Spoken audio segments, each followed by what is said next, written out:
Imagine navigating a completely silent room, only to find your mind flooded with a heavy roar of whispers. These are the unseen accusations and harsh critiques that quietly press inward, day after day. No child enters the world believing they are worthless. That burden is acquired. We gradually build a collection of borrowed identities from our surroundings. Over time, casual remarks from parents, the rigid expectations of society, and the sting of personal failures stack on top of one another. What we call our identity is sculpted by these repetitive external inputs, molding how we view our place in the world. The human mind is designed to adapt to repetition. Messages we continually hear eventually form the reality of what we believe. This diagram illustrates exactly how that shift happens. An external sound wave, a criticism or a lie, enters from the outside, but then it takes up residence deep within the mind. The criticism stops sounding like a parent or a peer and begins to sound like your own internal voice. Notice how that single pulsing node duplicates, branching out into a rigid cage.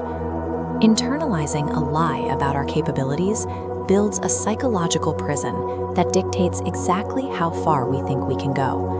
The real danger lies in forgetting where those limits came from. We accept someone else's flawed judgment as our own unchangeable reality.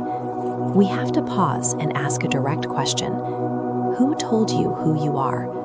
Look closely at the scars you carry and trace those labels back to their origin point. Consider the society, the specific individuals, or the past mistakes that handed you those heavy names. Does their perspective grant them the right to permanently define your worth? This strategy relies on distortion. By making humanity question what is actually true, the enemy introduces a deep fracture at the base of our self-understanding. Once that doubt takes hold, we are forced to build our entire sense of self upon the unstable ground of our own pain and hesitation. If the bedrock of your identity relies on an intentional distortion, every choice and belief built on top of it will inevitably lean in the wrong direction. We have to establish a clear distinction. A loudly spoken criticism or an intensely heavy feeling does not carry the weight of truth. Experiencing a moment of failure might sting, but that temporary experience lacks the authority to permanently dictate your existence. Firmly, it is time to stop interrogating your own worth. Turn that spotlight around and aggressively interrogate the external voices you've been trusting all these years. True liberation begins the moment you actively revoke the authority of your past pain to dictate your name. Your authentic self was never meant to be sourced from cultural trends, fleeting peer approval, or your performance at work. Identity functions on a premise of origin. Because God is the architect of your existence, He retains the exclusive authority to define what He created. On this timeline, long before human history, is an eternal definition spoken by God. Across the gap are the chaotic labels acquired in life. See how that eternal definition projects a solid foundation straight across, bypassing the chaos.